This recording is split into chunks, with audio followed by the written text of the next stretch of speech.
Advaitam Tam Sadivam Sadvaitam Savadutam Parijana Sahitam Krishna Chaitanya Devam Shri Radha Krishna Padam Shaharana Lalita Shri Vishakandhitam Scha Mukam Karoti Vachalam Angum Lanjayate Kidim Yatri Patam Maham Vande Shri Guru Dinataranam Sri Krishna Chaitanya Prabhu Nityananda Shri Advaita Gadadhara Sivasari Gaura Bhakta Vrinda Sri Krishna Chaitanya Prabhu Nityananda Shri Advaita Gadadhara Sivasari Gaura Bhakta Vrinda.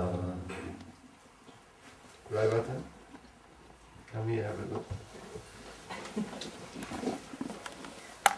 You know this in Yamuna Kunja, this Indikala deity?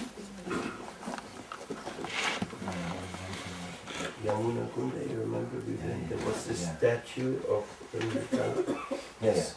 Carved tree looked like. This is where it is. From here, these are the two branches, and this is the headpiece. Perfectly here. Wow. See, that one was too.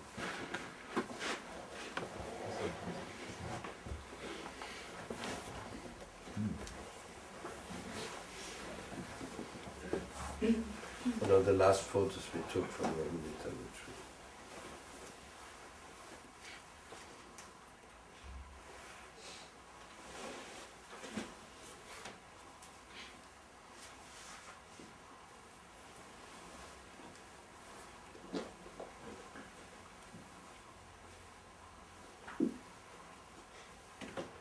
Satu Shamsravayam Asha Maharajam Parikshitam Prayopavishtam Gangayam Paritam Paramarshivi.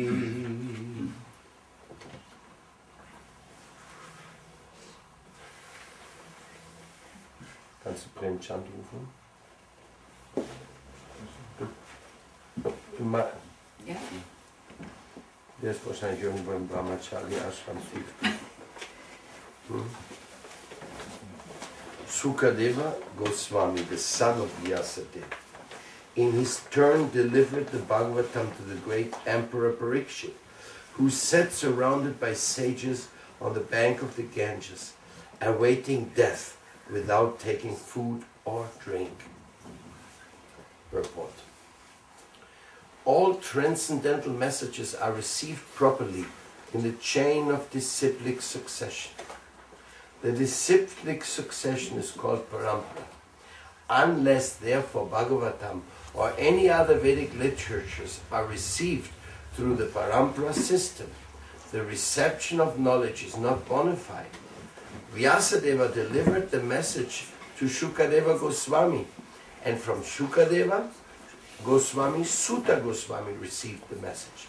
One should therefore receive the message of Bhagavatam from Suta Goswami or from his representative, and not from an irrelevant interpreter.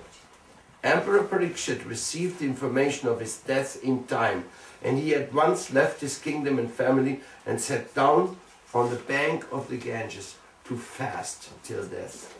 All great sages, rishis, philosophers, mystics, etc. went there due to his imperial position. They offered many suggestions about his immediate duty, and at last it was settled that he would hear from Shukadeva Goswami about Lord Krishna. Thus the Bhagavatam was spoken to him. Sripata Shankaracharya, who preached Mayavadi philosophy and stressed the impersonal feature of the Absolute, also recommended that one must take shelter at the lotus feet of Lord Sri Krishna, for there is no hope or gain from debating. Indirectly, Sripata Shankaracharya admitted that what he had preached in the flowery grammatical interpretation of the Vedanta Sutra cannot help one at the time of death. At the critical hour of death, one must recite the name of Govinda. This is the recommendation of all great transcendentalists. Sukadeva Goswami had long ago stated the same truth, that at the end one must remember Narayana. That is the essence of all spiritual activities. In pursuance of this eternal truth, Srimad Bhagavatam was heard by Emperor Parikshit, and it was recited by the able Shukadeva Goswami. And both the speaker and the receiver of the message of Bhagavatam were duly delivered by the same medium. And then comes the next verse, which is a classical verse.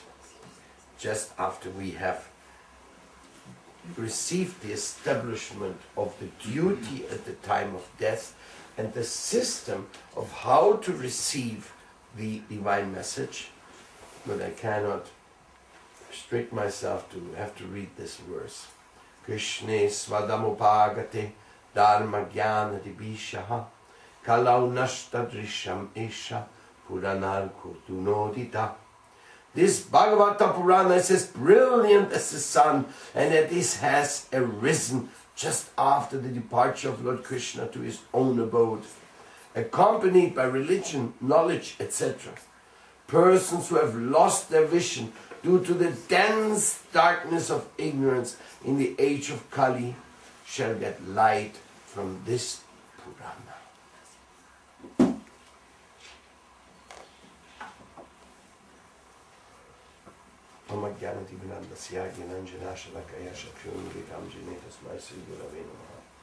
Sri Chaitanya Manubhistam Stapitam Jina Bhutale Svayam Rupakadamayam Dadati Svatadam. Sri Sri Guru Guranga Gandharvika Guru Masundara Ki Jai, Radha Purni Ishvara Ki Jai, Raj Maharaj Ki Jai, Sri Nishinga Bhagwan Ki Jai. Please open Lord Nishinga always for class. What more than getting the mercy of his protection?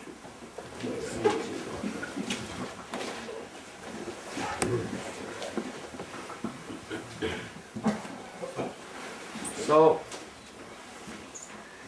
thank you very much for coming here this morning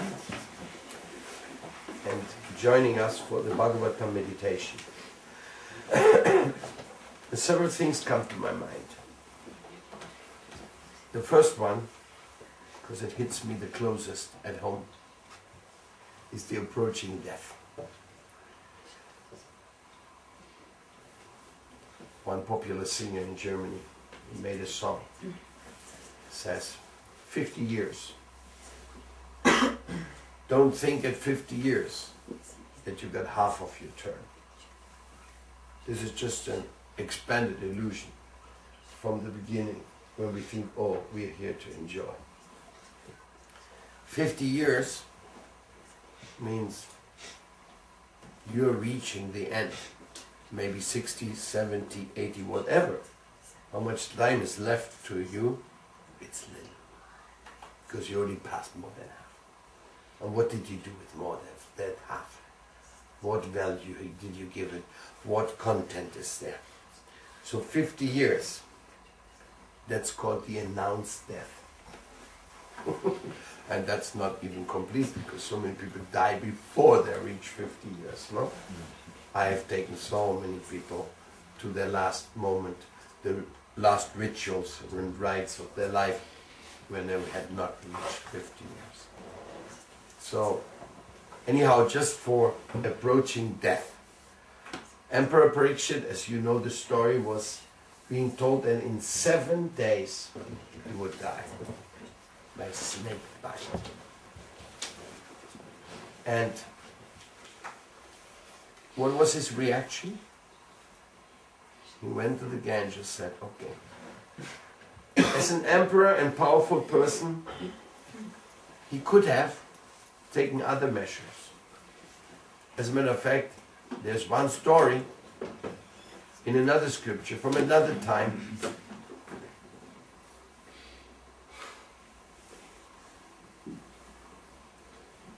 where it is being described that it was tried to avoid the snake bite. And there's another story, but that's not of our concern right now. Our concern was that he sat down on the bank of the Ganges, Holy River. And I said, so, I'm dying in 7 days. Good news. What am I going to do for the next 7 days? And he asked all the rishis, all the people, all those who knew the scriptures, man muss sich das in jeden Tag bestellen, wenn der gesündeste Menschenverstand verlangt, so viele Leute in einem Raum, dass man alles aufhat und alle Bewegungen der Sauerstoffs in Bewegung. Dieses Fenster scheint auch zu sein. Ich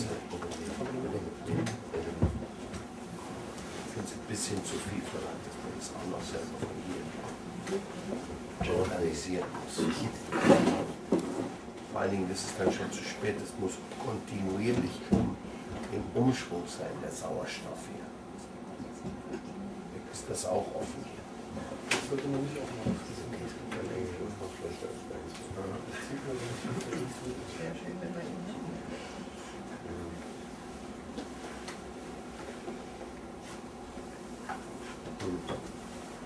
Aber wenn das Gebläse nicht haben, ist das die einzige Chance, dass hier ein Durchzug ist.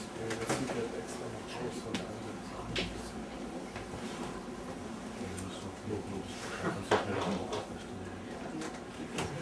Ist das das gleiche hier? Ja, dann geht's zu.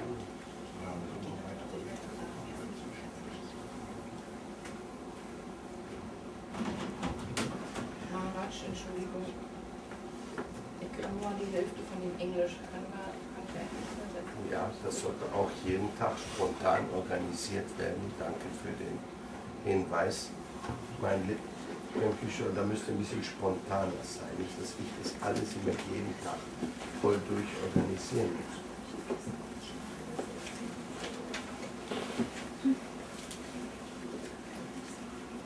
Kannst du das nicht übernehmen?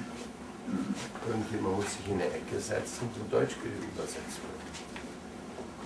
Dann die Englisch sprechen, sollten nicht gerade in dieser Ecke sitzen. Those who speak English get out of this corner. This is the translation corner.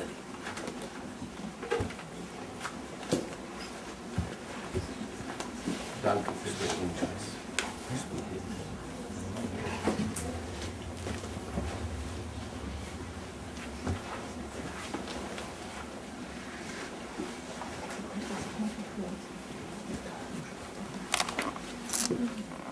Es ist mir sehr angenehm, wenn der Übersetzer in die Richtung derjenigen spricht. Du kannst ja auch einen Stuhl nehmen dafür, dass du berichtest.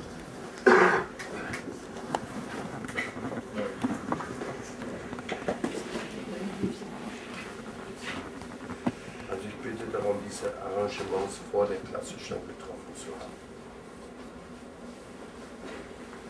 Dann kann ich mich auf mein Thema konzentrieren.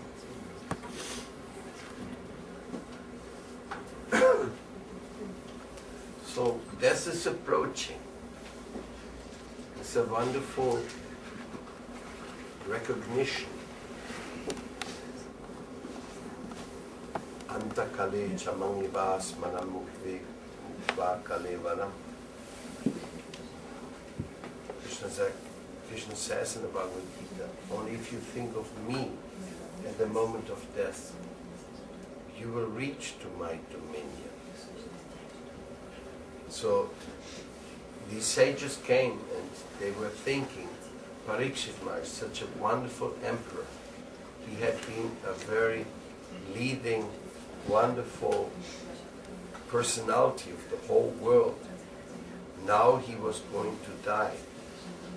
That's a pretty amazing story, you know. How many people get announced that they will die at a certain moment? Yesterday we heard the song of Subhadra, who left her body at her own will. That's a very mystical thing, you know, because it's not ordinary at all. And so here, Parikshit, he was told, and it was accepted, I will die in 7 days. So all the people told him, you should now think of Krishna. And what is the best way to think of Krishna? The best way is to hear about Krishna. Shravanam, Kirtanam, Vishnu. Hear about him from the authorized person. And there was nobody better than Shukadeva at that moment. He was the son of Vyasadeva, and who had been totally detached from anything. As a matter of fact, he was roaming around naked. He was on such a spirit of realization, he would not care for his body whatsoever, not even to the degree of bothering to cover his body in any way. That's made clear, that point. That when Shukadeva went by a lake where there were some young girls bathing in the water, they saw that he was a totally innocent person, absorbed in the truth. He didn't look upon them as beautiful girls or sexual objects. So they just stayed there and offered their respect to the sage who passed by. But when his father came a little later looking for him, he was a grihasta. I mean, Srila Vyasadeva was a great personality, but they immediately went and covered their nakedness. What's the difference? Why didn't they do that when Shukadeva passed by? Because he was on that such a high elevated realization that they could perceive there's no discrimination within the realm of physical beauty, body, or anything. They were just souls. He saw only souls, and that's it. Not easy to see that way. Srila Vyasadeva surely could see that way, but somehow in his function as a grihasta, as he was dressed, it wasn't presented that way. So then he was chosen, he was requested to recite the Srimad Bhagavatam for Parikshit Maharaj. Because he also heard about it. Everybody heard about it. The news went around like wildfire. King of the great Vedic kingdom, the great emperor, the descendant of Lord Krishna, he is leaving this world in 7 days. Not only that, everybody went to join it. They all wanted to be there. And King Parikshit had decided not to eat and not to drink even. He wanted to have his entire concentration exclusively on the message he was going to receive, to deeply meditate, to enter into the samadhi of the spiritual commitment with the message of love of Sri Krishna. Of that message, which is later then described as being the only hope for the people in this Kali Yuga. The only way which people can get light in this present age is by the Bhagavatam. So we owe so much to Srila Prabhupada for making this humongous effort to making this Srimad Bhagavatam available to the whole world. It's difficult to compare or to conceive of the empowerment and the conviction. Because many people, they get some money and then they make a beautiful building. Say, oh, what a nice mission. Beautiful building. Srila Prabhupada rather cared to have all the energy of his disciples put into producing literature. Producing literature. What literature? The Srimad Bhagavatam and other books additionally. And provide them for the entire world. You see, when you go to India, in Krishna Balaram Mandir, there used to be on the bookshelves a collection of Prabhupada's publication in different languages. Now, when you go there and you look at that, you see that there's so many languages you don't even know they existed. And now there's Prabhupada's books in there. And the books, they have become so many, there's no shelves for them to fit anymore. It's simply overgrown. The love of Srila Prabhupada is overgrown the whole world through reaching them with transcendental. Nowadays we're in a little bit of a different mood. We have to modernize. Nowadays you can read books and you can get the CD of a book. You can get it. So many things have changed, some modernizations that have gone on. Good things. Our work apparently never stops, you know. We have to get in the mood, into the surrender.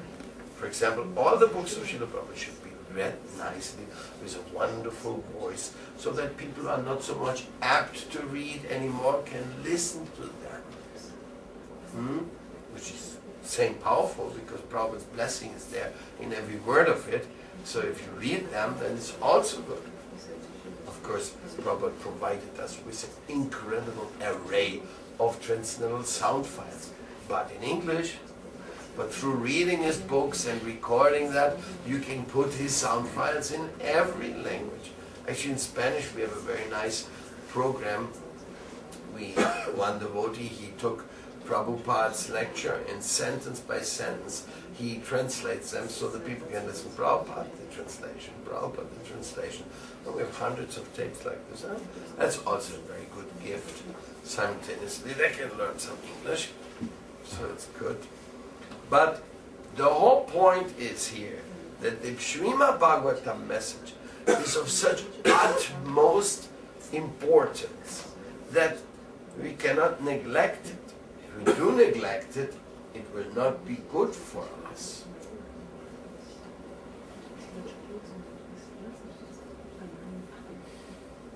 Wenn du dich auf die Bank setzt, kannst du besser hören. Die ganze Bank ist leer.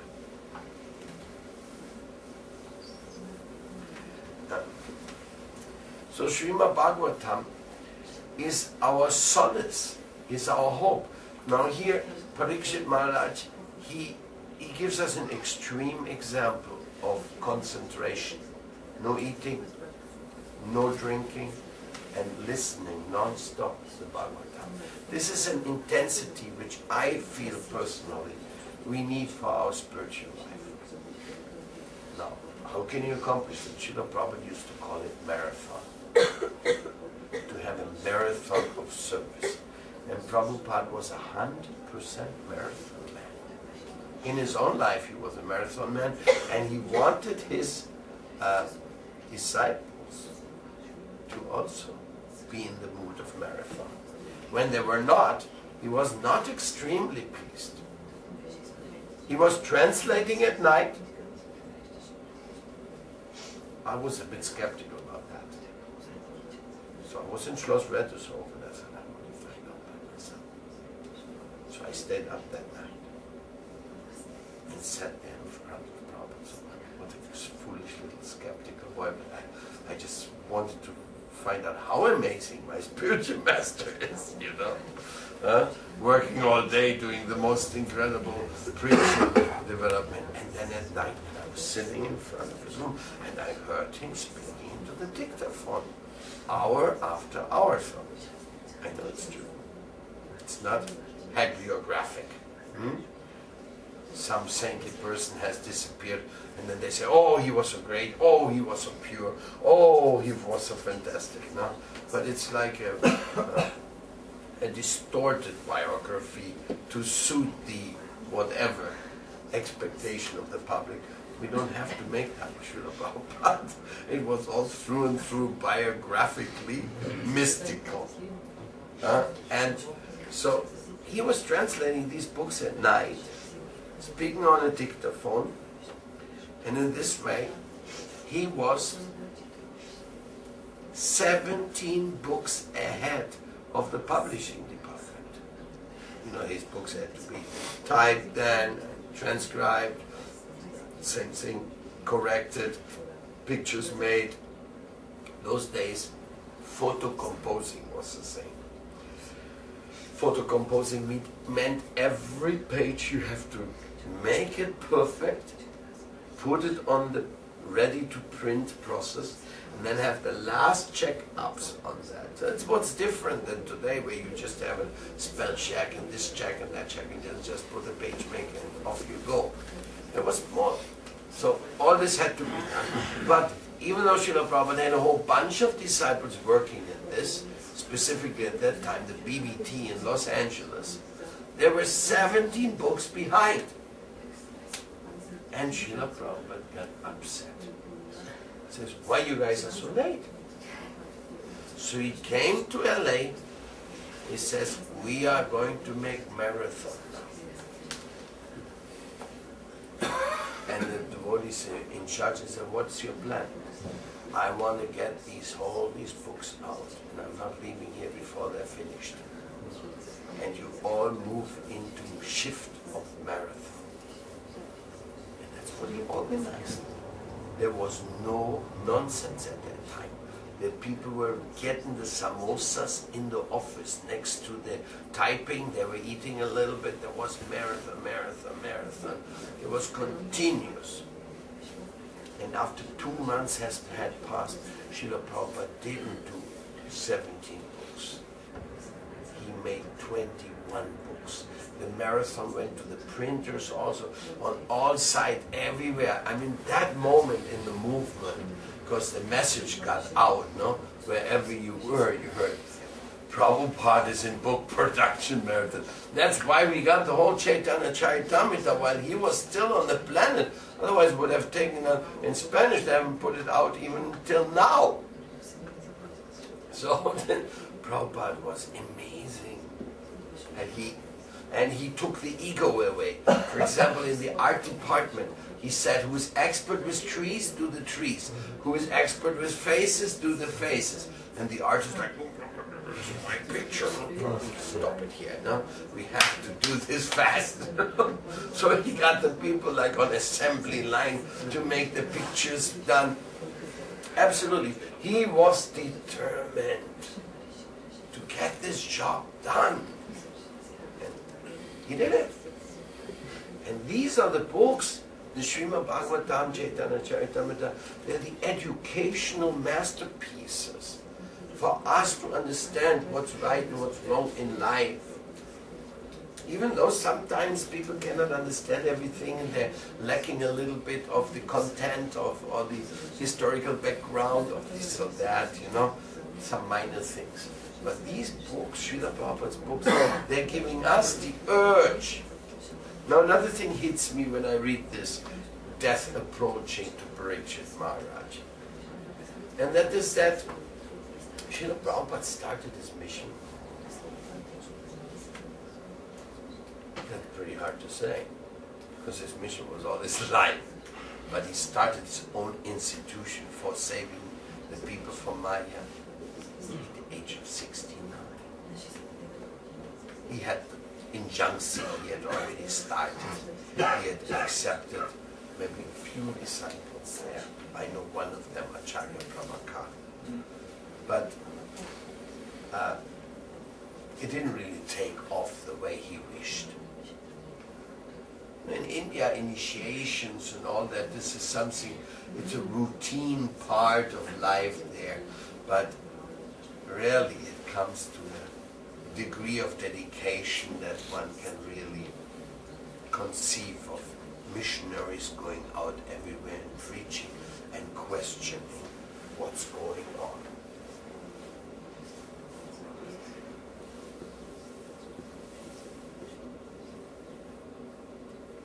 So, Srila Prabhupada, he went to the West with 69 years old. And he started a mission which only he could really conceive of. And this spirit of starting a mission, this is, of course, a continuation from the mission, because his spiritual master also started a mission. Srila Prabhupada knew the mission of his spiritual master very well, because he had participated in Allahabad, he had participated in Bombay, he had participated in Vrindavan. Of course, he had participated in Mayapur, going there to see. Imagine Srila Prabhupada as a young businessman going out to Mayapur to see the ashram. But after his guru left the world, was Srila Prabhupada's age when Srila Bhaktisiddhanta Saraswati left the world? 40 years. So when he was 40 years old, then he joined with Srila Sridhar Maharaj. As a matter of fact, Srila Prabhupada, even though he was still absorbed in his practical work as a family man, and as a company which he had, at the same time was very concerned with the development of the Gaudiya Math, and he kept working with the Gaudiya Math. He kept helping, he kept pushing on, and he started his own magazine in English, which was actually, I don't know if he published the first back to London at the time of Srila Bhaktisiddhanta Saraswati Thakur, after, no? 44. So that means he started his own magazine in the service of his guru, which he published in English, no? And then he was very concerned with all the things in the mission of his spiritual master, and he proposed very much to make another mission, and make Srila Sridhar Maharaj the president Acharya of that. He was amongst those who wanted. Actually, a few people know that. There's one story. There was two groups in the Gaudiya Math. They had some friction about how things should go on. And the struggle went on for quite a while. Anyhow, finally, a settlement was reached. And for that settlement, they met in Srila Prabhupada's house, in his second house, at Srila Sridhar Maharaj's place he had as a preaching center. There in this house, with Srila Prabhupada present and Srila Sridhar Maharaj, the settlement was reached. And in that settlement, as it's a custom in India, when a settlement is reached of something important, then some sweets are taken.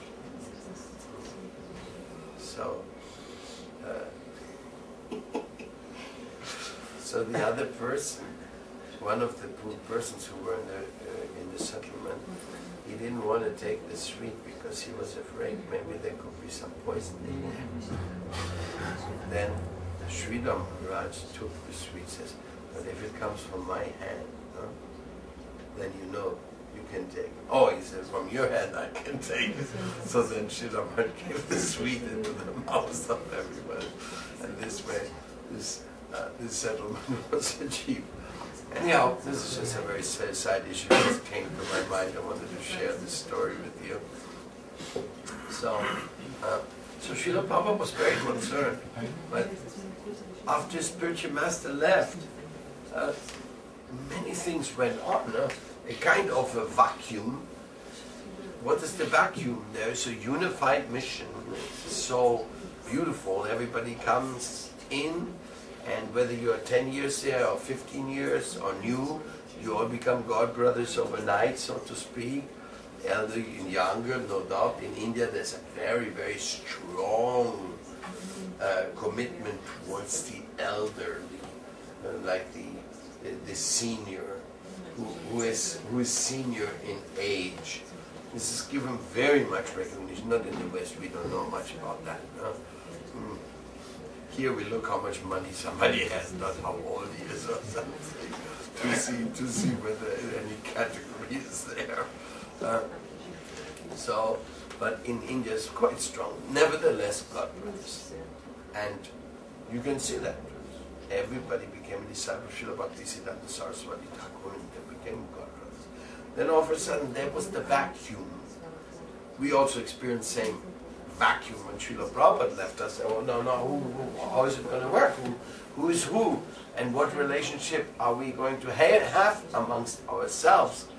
Now, so in that vacuum, different proposals were drawn up, and one of them was that Srila Sridhar Maharaj should take over and be the Acharya. Many people supported that, but he didn't feel like it. As a matter of fact, Srila Sridhar Maharaj didn't feel like initiating at all.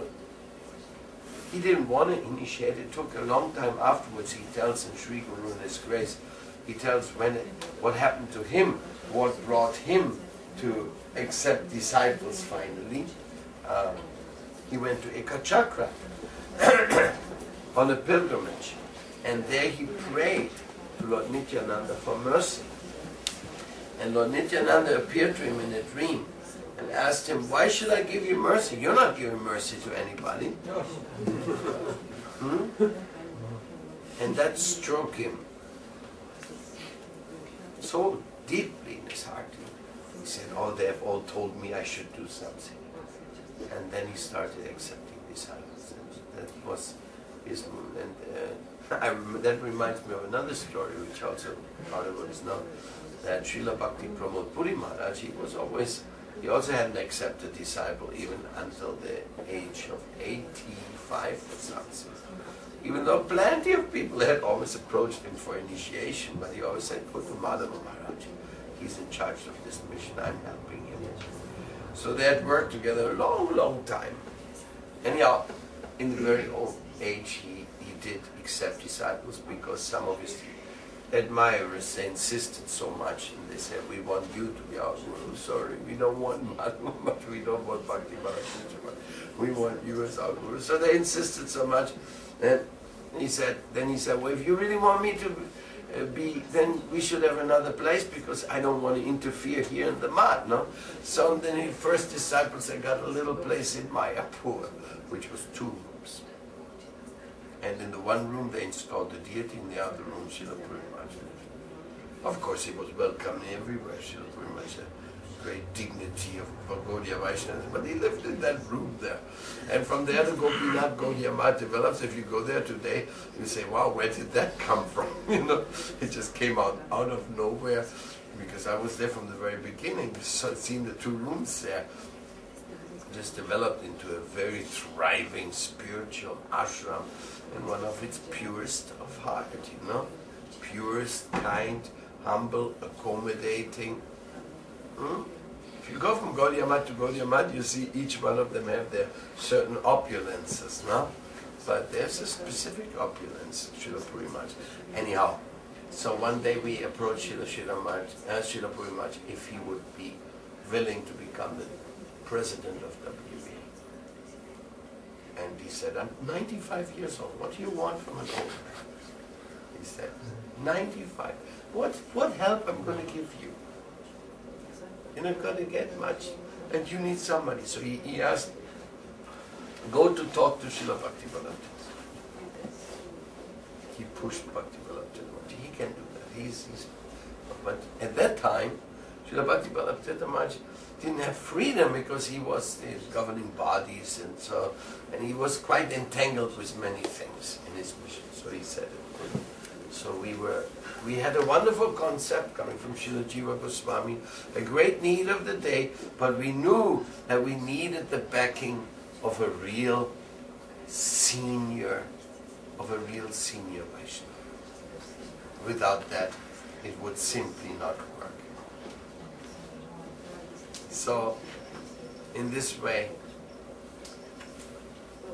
a year passed, and then we approached Srila Puri Maharaj again. No, it was 96. We said, Puri Maharaj, if you don't become president of this, it's not going to take off.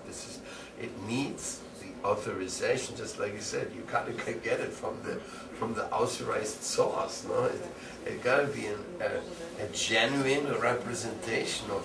Like here in the book, what Prabhupada says, no? A message must be received in parampara, and the reception of knowledge is not bona fide if it's not coming in that way. So it should. Shukadeva Goswami was the most qualified representative delivering the message in such a way. Made very clear that no speculation has any space in that. So, when we asked him again, he made a classical statement.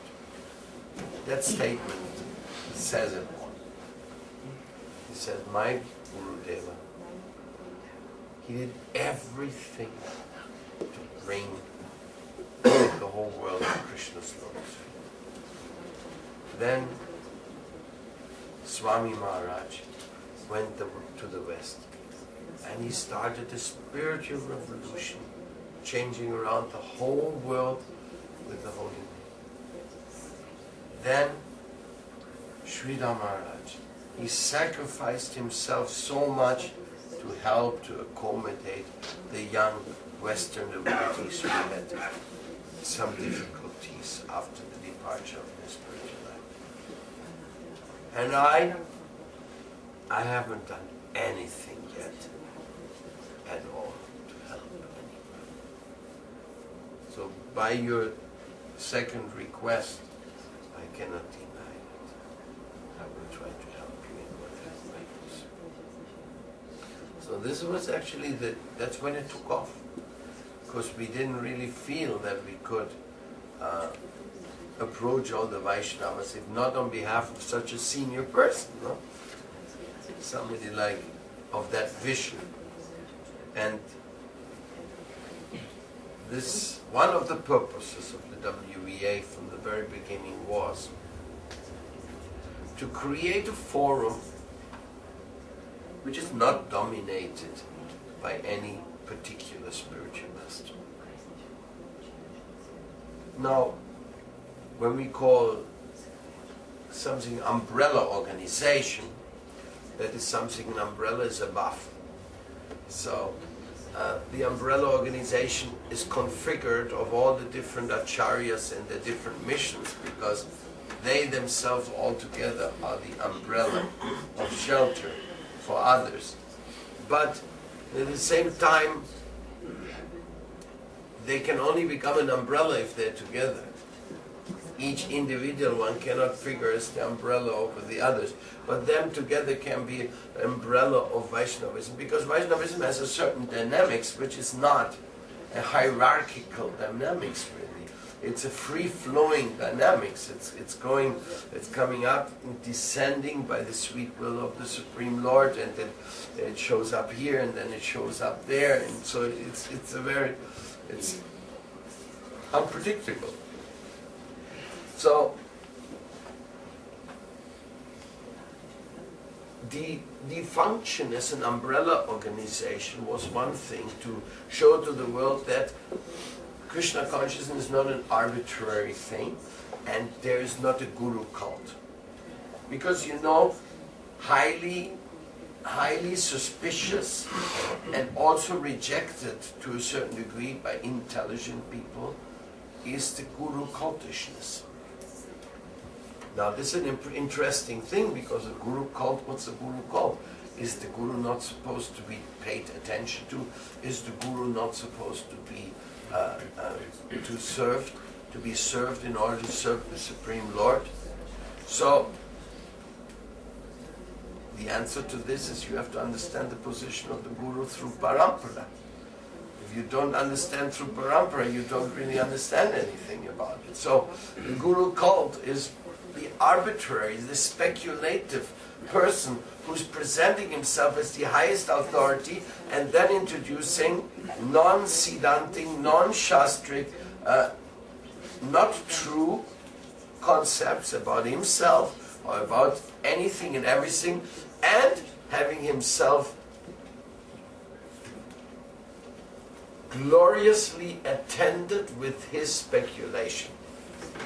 And of course, we have many famous examples in this regard, especially sex gurus, drug gurus. Sometimes they say, yeah, you can take this, you can take that, eat anything you want, do anything you want, just become my disciple. I became God with meditation, you can become God with meditation. Like this, and they introduce so many different concepts, all kinds of mixtures. And there are such figures, and there's not too little, unfortunately, there's quite a few. Srila Prabhupada used to say, what is India famous for? For exporting a new crooked avatar every week. Or something like that. Somebody who's claiming to be an avatar, somebody claiming to be the only Jagat Guru in the universe, and all this, And then that became like fashionable. So this is seriously denied by the Bhagavata school, which says any falsity in the realm of religion must be rejected. The second verse of the Bhagavatam. Bhagavata Dharma is not subscribing to any cheating in the name of the truth. What is not coming up to the standard of parampara and the protection coming from the great Acharya must be rejected. And then there come people like this, the ash producers and all kinds of jugglers, word jugglers and magicians and all that. No? They tell so many things, basically all monistically touched. But even in monotheism there's cheating going on. So there is a danger. And that danger is already recognized by Westerners, so-called religious scholars, and they call it the Guru cult. And they consider Guru cult a dangerous thing. People following somebody and they're going astray. They're not following any higher principles and they think they're saved by some Guru. We're not going to save anybody. He's not even saved himself. He's just making sure he's going to end up in hell. So, with that suspicion towards the spiritual master's authority, we have to approach the Bhagavatam school and everything we do. So the WBA had the check and balance of an umbrella organization by giving the joint vision of who is this, what are they? Gaudiya Vaishnavas are not independent, the Gurus are not independent, they can't concoct their own philosophy. And they are supposed to go by the standards set by such great personalities, such as Srila Prabhupada, such as Srila Bhaktisiddhanta Saraswati Prabhupada, such as Srila Bhaktivinoda Thakur, Srila Jiva Goswami, Srila Rupa Goswami. So it's a parampara. It's a chain, a descending way of spiritual teachings. And we do accept this form of Guru, but we don't accept the other form. So Guru Tattva is a very delicate topic, has to be studied and has to be protected, and it's within the realm of Vishwa Vaishnava Rajshala. So in this sense it was one of the purposes of the WBA. But there's another one, and that is to accommodate all Vaishnavas happy. Because that was one of the things we've also seen. What does it mean to be happily accommodated? Well, I have some very beautiful friends. If you ever come with me to Mayapur, I take you to them. Some sannyasis. When you go to the ashrams, you don't know if you should start crying or dancing in ecstasy. Their ashrams are just like Kolavecha Shri's. The roof is broken. It's raining through it. They have 1 room, 2 room, a half-finished little mandir. But the deities are there and they worship. But there's no money there ostentatiously to make something. If you go in there and you spend a day or two with them,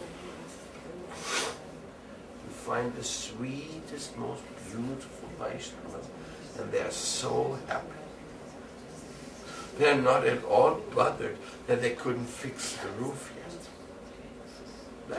That will come, that will come. Eventually.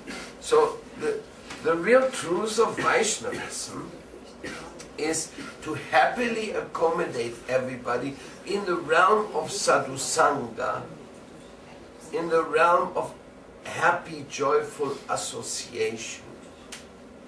And in this way, to proceed to expand the true essence of Krishna consciousness, as was the wish of our spiritual master.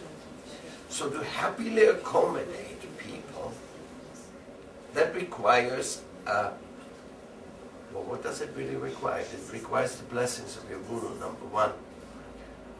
Number 2, it's very nice to have spiritual friends. It's also very nice to have a place where you can go and you don't feel encroached upon yourself You can be yourself. And you can try to figure out more and more what your spiritual master wants you to do. Because we are in different stages. Some people still have to take care of their children. Some people, there's so many different levels of responsibilities and commitments. And specifically now we see the disciples of Bhaktisiddhanta Saraswati Thakur, some were grihastas, but they started initiating, like Sri Parampara. And so many others, you know, and some, like Madan Mohan, he was grandfather of Bodhain Maharaj. He was disciple of Bhaktisiddhanta Saraswati, so he would go to Vrindavan and be in that Bhajan Kutir there. Or Krishnadas Babaji Maharaj, he never initiated anybody, but he went from temple to temple, he was everybody's friend, got everybody to singing, and was appreciating. So there's so many different flares and flavors which you can see. But the undercurrent of Vishva Vaishnava Rajsabha, which always flew, it never stopped flowing. The non-institutional flow of the divine current of friendship and sadhu sangha, which is so necessary, which one needs to lean back on sometimes, where one needs to feel the comfort. And just like I'm saying this now, because next moment I'm not alive anymore, and the people who have taken initiation from myself, they may end up in very similar situations, and they say, yeah, where we go now, and where we do our bhajan, and how we going to get these books, and how we going to start a new center, and how we going to get the new people initiated, who is going to do that? Is there any mature god brother of my Guru Deva who's doing a far out wonderful job and we can get his guidance? Or is there some other Gaudiya Vaishnavas? Or is there no other way than doing it myself in order to proceed and offer to Prabhupada what he gave to us, shelter? Because that's last not least what it is. Krishna consciousness means Ashraya Vigraha, giving shelter. Srimati Radharani gives shelter, the Guru gives shelter. Are you giving shelter? To whom are you giving shelter? What do you do with those who are looking for shelter? Crucial questions, no? And crucial questions require concrete, feasible answers.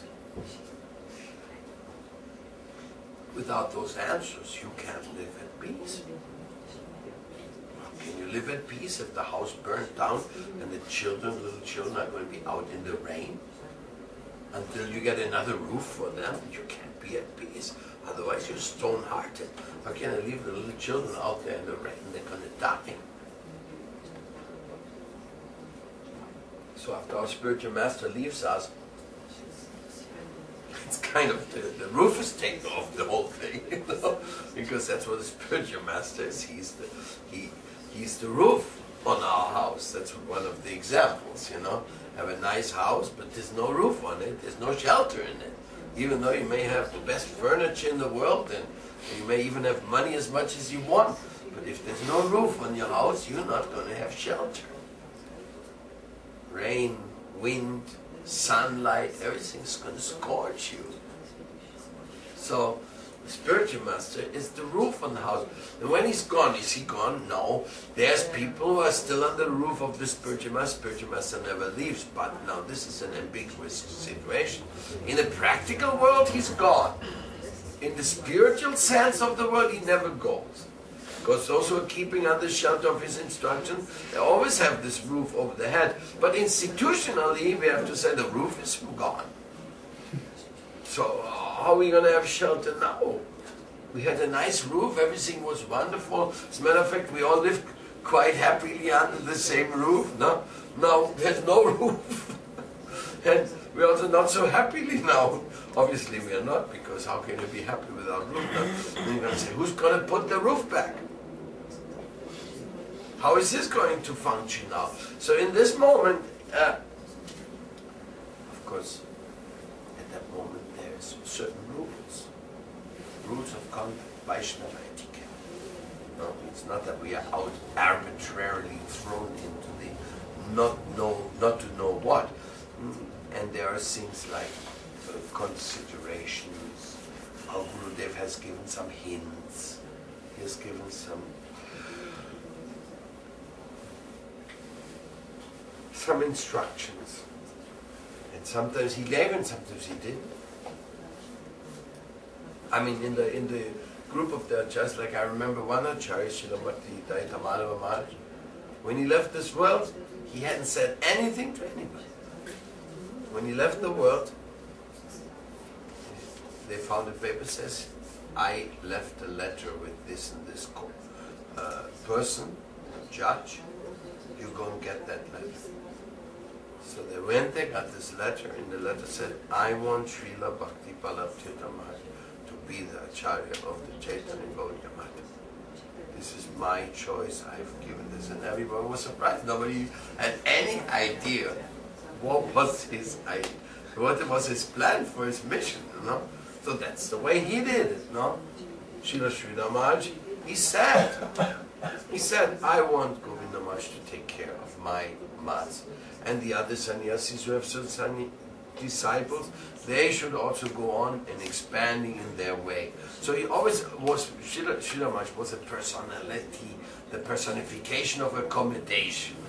He gave sannyas to so many of his god brothers who all started missions, and then to the disciples of his god brothers again he gave sannyas, like he gave sannyas to me and blessed their respective missions. So he was there all accommodating.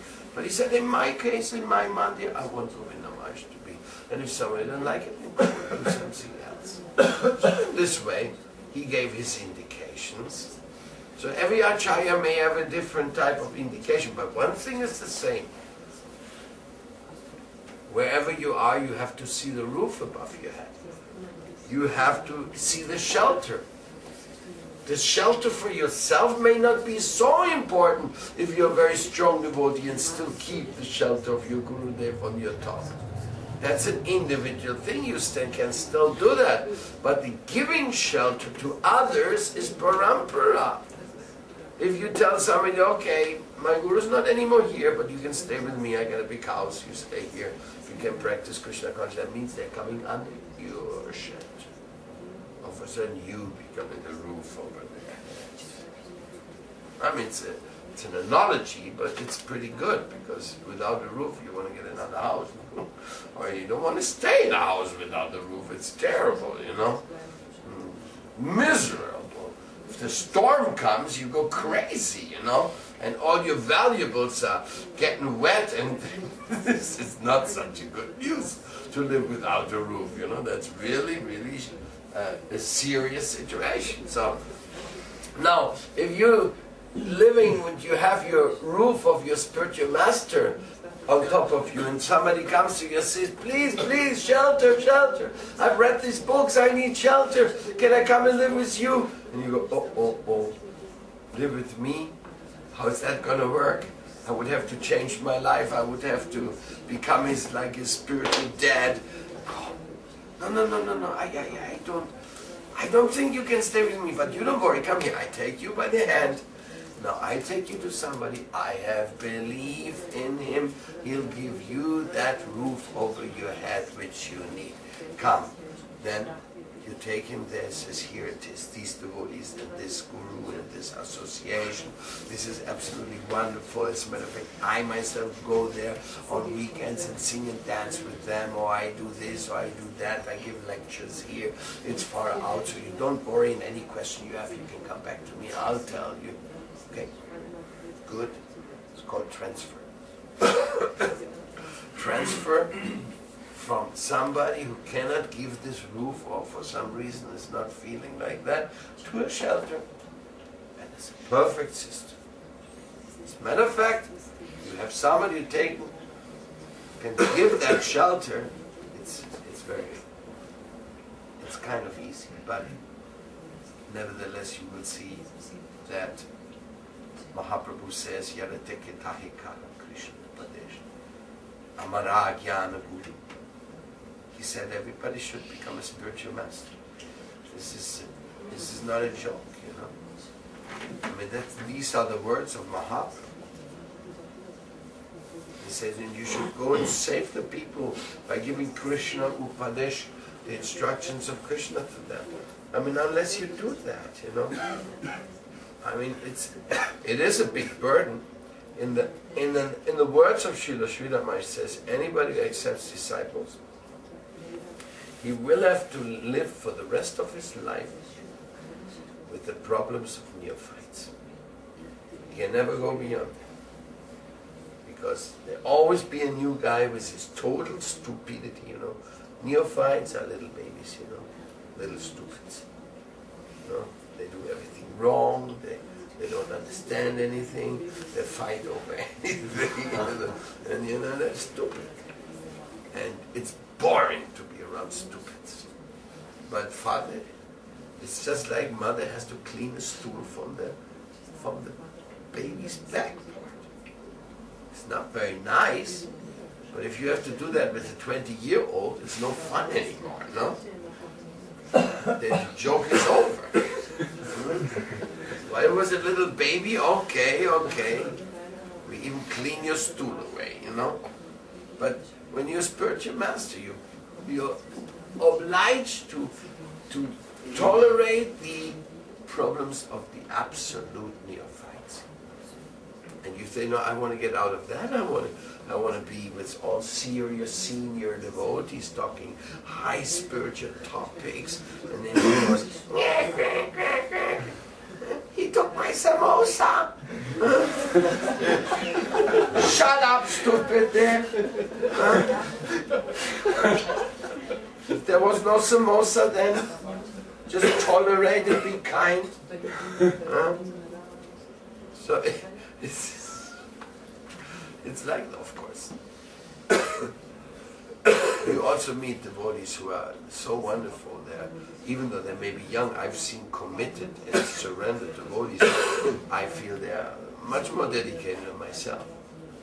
And they are